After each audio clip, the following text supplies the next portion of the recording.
فأنا ناصح لإخواني بالصدع بالحق تبيض وجوههم. السكوت في مسألة الحزبية يضرها، فاصدع بما تؤمر وأعرض عن المشركين. سلامي على دماج ورجالها والشيخ يحيى ودار العلم يا سعد بانيها. بسم الله الرحمن الرحيم. Kita masih di muka surat 33 ya, betul? Iya 33. Iya. Qala Fadilah qalat Syekhah Ummu Abdillah Al-Ba'daniyah hafidhahallah wa minha bayanu izami manzilatin Nabi sallallahu alaihi wasallam indallahi ta'ala. Dan diantaranya, diantara faedah ini berarti masih menukilkan kalam Imam Nawawi tentang hadis apa itu? Inna sanurdika fi ummatika wala nasu'uk. Sesungguhnya kami akan membuat engkau ridho tentang umatmu dan kami tidak akan menyusahkan dirimu. Kata Imam Nawawi, di antara faedah hadis ini juga, hadis qudsi ini apa? Ada penjelasan tentang agungnya posisi Nabi SAW di sisi Allah Ta'ala. Tapi jangan dikatakan menjadi setara, na'udzubillah. Tetap beliau adalah hamba Allah, tapi sangat disayang karena sangat baik. Dan wa azimi lutfihi subhanahu bihi sallallahu alaihi wasallam, dan agungnya kelembutan Allah subhanahu kepada nabinya sallallahu alaihi wasallam. Karena nabinya memang apa, sangat rajin beribadah, bahkan apa qiyamul lail sampai kaki berdarah-darah. Maka jangan heran kalau Allah Ta'ala sangat menyayangi beliau, sangat lembut kepada beliau dan seterusnya. Baik. Tapi kita tahu ketika kemaksiatan ada, walaupun bukan Nabi yang maksiat, ternyata efeknya sangat buruk. Seperti dalam perang Uhud itu, tetap nabinya disayang oleh Allah. Tetapi ketika ada kesalahan dari sebagian besar pasukan pemanah yang di Jabal Rumah, tahu-tahu apa? Kaum muslimin jadi kalah dan Nabi pun sampai terluka dengan luka yang jelas kita bayangkan sakit. Ada dua potongan rantai besi masuk ke kepala beliau dan sebagian gigi beliau sampai pecah dan seterusnya. Jelas itu sakit sekali. Mungkin apa, beberapa minggu itu rasa sakit dengan luka-luka seperti itu. Padahal nabinya sangat disayang oleh Allah. Tapi ketika maksiat itu ada di barisan itu, maka sunnatullah berlaku di situ. Baik, Allahul musta'an. Wal hikmatu fi irsali Jibril li su'alihi sallallahu alaihi wasallam. Kata Imam An-Nawawi rahimahullah, dan hikmah diutuskannya Jibril untuk bertanya pada Rasulullah sallallahu alaihi wasallam, padahal Allah tahu. Tapi kenapa menyuruh Jibril bertanya? Idharu syarafin Nabi sallallahu alaihi wasallam, untuk menampilkan kemuliaan Nabi sallallahu alaihi wasallam, wa annahu fil mahallil a'la, dan menunjukkan bahwasanya Nabi itu di posisi yang paling tinggi walaupun beliau di bumi. Tapi ketika beliau mengalami kesedihan, ternyata apa? Langsung Allah suruh Jibril, coba tanya apa yang membuat dia menangis. Betul-betul menunjukkan apa, perhatian yang besar dari zat yang ada di atas langit sana. Fayustarda, lalu Nabi dimintai keridhaan. Ini kalau bahasa kita ya, yustarda itu tolak, yaitu sampai Allah menjanjikan, kami akan memberikan berbagai pemberian kepadamu agar engkau puas dengan umatmu. Baik, yustardo, sampai dicari keridhaannya. Nabi sendiri mencari keridhaan Allah, tapi saking tingginya posisi beliau karena rajin ibadah dan sebagainya, sampai-sampai Allah yang menjanjikan memberikan berbagai permintaan beliau sampai beliaunya merasa ridho, merasa puas dengan keadaan umatnya. Terutama terkait dengan apa? Masalah syafaat dan masalah jumlah yang masuk surga. Baik. Tanpa Nabi kemudian melakukan iktidak, melampaui batas, menyelisihi sunnatullah, ya sudah, jadikan 100% masuk surga, itu menyelisihi sunnatullah. Tidak ada satu umat Nabi pun yang 100% masuk surga. Cabaran itu ada, orang kafir itu ada. yang menentang ada, dan itu sunnatullah. Karena tidak semua orang memang jiwanya itu layak untuk masuk surga. Ada yang jiwanya jiwa iblis, jiwa yang kalau kita jumpa dia di jalan saja kita jijik melihatnya karena degilnya dia. Gimana dia tak mau sholat lalu masuk surga, kita pun tak rela seperti itu. Tapi apa, dilihat dari banyaknya yang masuk surga sampai Nabi pun merasa ridho, sudah mampu mengungguli para nabi-nabi yang lain. Nabi yang lain keadaannya pun sangat susah, kasihan menghadapi umat. Wa yukramu bima yurdih, dan Nabi dimuliakan dengan pemuliaan yang membuat beliau ridho, membuat beliau puas. Wallahu a'lam. Wa hadzal hadis muwafiqun liqaulillahi azza wa jal wala sawfa yu'tika rabbuka fatarda. Kata Imam Nawawi, hadis ini sesuai dengan firman Allah Ta'ala, dan pastilah kami akan memberikan kepada Rabbmu akan memberikan kepadamu. Maf'ul bihnya dihapus, maf'ul bih kedua dihapus, yaitu berbagai pemberian. Fatarda, lalu engkau akan ridho, engkau akan puas. Baik. Kemudian disebutkan di sini irda'ullahi lahu fi qiblatih. Nah, di antaranya apa? Allah mendatangkan keridhaan nabinya terkait dengan kiblat. Betul-betul Allah memenuhi apa yang Nabi inginkan terkait dengan kiblat juga. Nabi ingin kiblat yang ini seperti kiblat Ibrahim, maka Allah pun meridhoi itu dan mengizinkan itu. Memang Allah Ta'ala suka memberikan pemberian-pemberian kepada nabinya. Qala Ta'ala qad nara taqalluba wajhika fis sama. Sungguh kami telah melihat berbolak-baliknya wajahmu ke langit. Falanuwalliyannaka qiblatan tardaha, maka pasti kami akan menghalakan engkau, yaitu memalingkan engkau kepada kiblat yang engkau ridhoi. Fawalli wajhaka syatral masjidil haram, maka palingkanlah wajahmu ke arah, yaitu menghala ke Masjidil Haram. Wa haitsu ma kuntum fawallu wujuhakum syatrah, dan dimanapun kalian berada, maka palingkanlah wajah kalian ke arah Masjidil Haram tadi. Wa innal ladzina utul kitaba la ya'lamuna annahu al-haqqu min rabbihim, dan sesungguhnya orang-orang yang diberi kitab suci, mereka benar-benar tahu bahwasanya itulah kebenaran yang datang dari Rabb mereka. Wa mallahu bighafilin amma ya'malun, dan sama sekali Allah tidak lalai dari apa yang mereka perbuat. Baik, ini peristiwa bersejarah yang sangat bagus, kurang lebih 18 bulan setelah Nabi hijrah.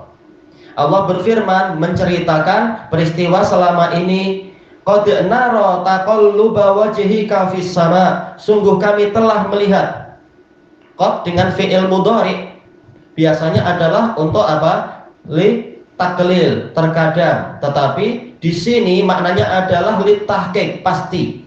Kami telah melihat, Allah punya sifat melihat. Taqalluba wajhika fis sama, berbolak-baliknya wajahmu ke langit, yaitu Nabi mengharapkan wahyu dari Allah turun. Maka beliau melihat ke langit karena memang wahyu itu datang dari langit. Berarti apa? Memang Allah di atas langit sana. Baik. Maka kemudian Allah memberikan kabar gembira. Falanuwalliyannaka qiblatan tardaha, maka pastilah kami akan memalingkan engkau kepada kiblat yang engkau ridhoi. Ternyata Allah suka untuk memberikan apa yang Nabi ridhoi. Memang Nabi itu sangat disayang oleh Allah Ta'ala. Sekarang datang perintah memenuhi janji tadi. Fawalli wajhaka syatral masjidil haram, maka palingkanlah wajahmu ke arah Masjidil Haram. Syatr itu artinya adalah nahu, yaitu hala, menghala, mengarah ke Masjidil Haram. Mungkin kita tak tahu ini betul-betul sesuai dengan kiblat atau tidak, Ka'bah atau tidak, tapi tak mengapa, yang penting sudah menghala ke Masjidil Haram. Terutama yang jauh-jauh. Kalau yang dekat di sana, insya Allah senang aja untuk cari tepatnya Ka'bah.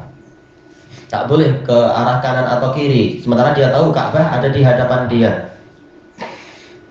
Baik, ini perintahnya adalah dengan apa? Mufrad, wajhaka, fawalli, yaitu mufrad kepada Nabi, karena Tadi yang diajak bicara memang Nabi. Nah, kemudian perintahnya berlaku untuk seluruh umat. Wa haitsuma kuntum fawallu wujuhakum syatrah. Dimanapun kalian berada, maka palingkanlah wajah kalian ke arah Masjidil Haram. Seluruh muslimin yang ada di mana saja, mereka ketika sholat maka hendaknya menghala ke Masjidil Haram. Baik. Wa innal ladzina utul kitaba la ya'lamuna annahu haqqun min rabbihim. Dan sesungguhnya orang-orang yang diberi kitab, yaitu para ahli kitab, benar-benar tahu bahwasanya itulah kebenaran yang datang dari Rabb mereka. Mereka sendiri tahu, yang membaca kitab suci mereka tahu kiblat yang benar memang apa? Ka'bah, bukan Sokhrah, bukan batu karang yang di Masjidil Aqsa, bukan pula ke arah timur. Tapi kenapa itu dilakukan oleh ahli kitab? Orang Yahudi menghala ke Sokhrah, orang Nasara dengan alasan menyelisihi Yahudi, mereka menghala ke timur. Mereka bid'ah, mereka membuat bid'ah, tidak mengikuti ajaran Nabi Ibrahim. Padahal Nabi Ibrahim yang meninggikan Ka'bah, menjadikan Ka'bah sebagai tempat peribadatan, sebagai apa? Arah seluruh peribadatan. Tapi ternyata Yahudi dan Nasara tidak mau. Memang mereka mengekor hawa nafsu. Nabi Muhammad lah yang menghidupkan kembali agama Ibrahimiyah, agama Tauhid. Dan yang diberi kitab suci tahu memang itulah sebenarnya yang benar. Kata Syekhul Islam dalam kitab beliau Iqtidas Shiratal Mustaqim. Para pendetanya tahu, tapi para pendetanya tidak mau merubah tradisi masyarakat yang sudah terlanjur mengikuti bid'ah selama ratusan tahun. Mereka takut kalau mereka menyebutkan kebenaran, mereka takut tidak lagi dibantu oleh masyarakat, dimuliakan dan seterusnya. Mereka sudah tahu yang benar memang yang diajarkan Nabi Muhammad sekarang ini. Itu datang dari Rabb mereka, bukan ajaran orang Arab semata, memang itu adalah dari Allah. Wa ballahu bighafilin amma ta'malun. Ini polanya pola tawa'ud, yaitu ancaman. Allah tidak lalai sama sekali dari apa yang mereka perbuat. Kebid'ahan mereka dan juga sikap mereka yang menyembunyikan kebenaran tadi. Wa anil Bara ibni Azib radhiyallahu anhuma, dan beliau adalah Ansari. Qal kana Rasulullah sallallahu alaihi wasallam shalla nahwa Baitil Maqdis 16 aw 17 syahran. Rasulullah sallallahu alaihi wasallam mengerjakan sholat menghadap ke Baitul Maqdis selama 16 bulan atau 17 bulan. Kalau riwayat yang lain sampai 18 bulan, tak masalah. Wa kana Rasulullah sallallahu alaihi wasallam yuhibbu ayyuwajjaha ilal Ka'bah. Sementara Nabi suka untuk diarahkan ke Ka'bah. Tapi beliau tidak demikian, kenapa? Karena menunggu perintah. Kalau Nabi saja menunggu perintah dari Allah, bagaimana yang setelah Nabi Muhammad justru membuat bid'ah, suka-suka hati membuat ajaran sendiri? Ini tidak ikut Nabi namanya, tidak mencontoh Nabi Muhammad. Nabi Muhammad saja menunggu perintah dari Allah, persetujuan dari Allah dan seterusnya. Fa'anzalallah, maka Allah menurunkan ayat, qad nara taqalluba wajhika fis sama. Fatawajjaha nahwal Ka'bah, lalu beliau pun menghala ke arah Ka'bah. Wa qala sufaha'u minan nas, orang-orang yang bangang, yang sangat bodoh. Sufaha bukan sekedar juhala, tapi lebih parah lagi. Wa humul yahud, mereka adalah Yahudi. Nah, ini aneh. Orang Yahudi mereka punya ilmu banyak, punya kitab suci, dan mereka ma'ruf Yahudi memang ilmunya banyak, cerdik. Tapi Allah menamakan mereka sufaha, sebagaimana di dalam Al-Quran, wa yaqulu sufaha minan nas, dan seterusnya itu. Baik, sayaqulu sufaha minan nas, dan dalam hadis ini dikatakan juga sufaha. Para sahabat mengatakan Yahudi sufaha.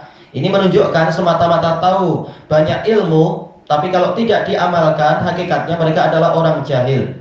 Makanya dengan sanad yang hasan dari Qatadah, Imam At-Tabari dalam tafsirnya meriwayatkan dengan sanad yang hasan dari Qatadah mengatakan, ajma'a ashabu Muhammadin sallallahu alaihi wasallam ala anna man khalafa man amila bi ghairi ilm man taraka ilmahu fa innahu jahil. Para sahabat Muhammad SAW bersepakat bahwasanya orang yang meninggalkan ilmunya maka dia adalah jahil. Allahul musta'an. Kemudian Allah berfirman di sini menukilkan ucapan Yahudi, ma wallahum an qiblatihimul lati kanu 'alaiha. Apa yang memalingkan mereka dari kiblat mereka yang dulu mereka menghadap kepadanya, 'alaiha, yaitu biasa melakukannya. Kenapa mereka tidak lagi ikut kiblat kami ke arah Baitul Maqdis?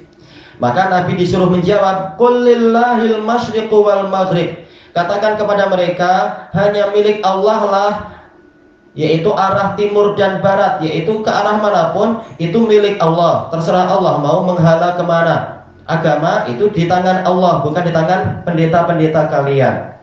Yahdi may yasha'u ila siratim mustaqim. Allah membimbing orang yang Dia kehendaki kepada jalan yang lurus. Jelas jalan yang lurus adalah agama Nabi Ibrahim. Kiblatnya adalah Ka'bah.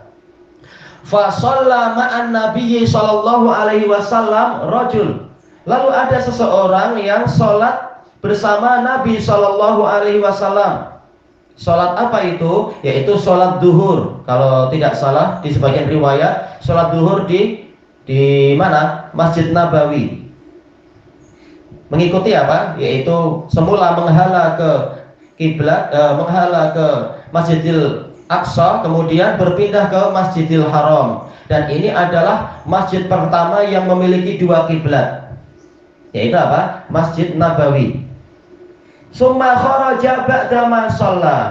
Kemudian dia keluar setelah sholat, famarra ala qaumin minal ansar. Lalu dia melewati sekelompok orang dari Ansar fi sholatil asar, di sholat asar. Baik, nah ini masjid kedua nantinya.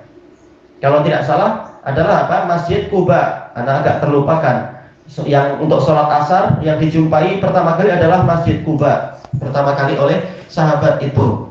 Nabi sendiri sudah berpindah kiblat di waktu zuhur di Masjid Nabawi. Kemudian waktu sholat asar, orang ini melewati orang-orang yang sedang sholat di Masjid Quba. Kalau tak salah di sebagian riwayat. Nahwa Baitul Maqdis, sekelompok orang Ansor sholat di Baitul Maqdis. Yaitu apa? Masjid Bani Amr bin Auf, Masjid Quba. Mereka masih sholat ke Baitul Maqdis. Faqal huwa yashhadu annahu shallama Rasulillahi sallallahu alaihi wasallam wa annahu tawajjaha nahwal Ka'bah. Lalu dia bersaksi bahwasanya dia sholat bersama Rasulullah sallallahu alaihi wasallam dalam keadaan Nabi itu sudah menghala ke arah Ka'bah. Fataharrafal qaum, maka orang-orang itu pun berpaling hatta tawajjahu nahwal Ka'bah, sehingga mereka menghadap ke arah Ka'bah. Nah, ini masjid kiblatain yang kedua, yaitu apa? Masjid Quba. Kemudian di riwayat yang lain yang sahih, ada sebagian sahabat datang ke sebuah masjid yang orang-orangnya sholat subuh dalam keadaan masih menghala ke Baitul Maqdis. Lalu dia bersaksi bahwasanya Nabi sudah sholat menghala ke Ka'bah dan wahyu sudah turun. Lalu mereka pun menghadap ke arah Ka'bah. Nah, ini yang sekarang terkenal sebagai Masjid Qiblatain. Makanya kata para ulama, yang benar Masjid Qiblatain itu 3 yang terkenal. Bukan hanya yang itu, tapi Masjid Nabawi dan Quba juga Masjid Qiblatain. Baik. Riwayat ini ada dalam Sahih Bukhari dan Muslim. Betul ya di sini ya, yaitu dari Bara' bin Azib. Dari siapa di sini? Dari Anas bin Malik. Mungkin Anas meriwayatkan dari Bara' bin Azib, yaitu riwayat sahabat dari sahabat. Boleh jadi perlu diperiksa lagi. Tayyib ilahuna wallahu a'lam.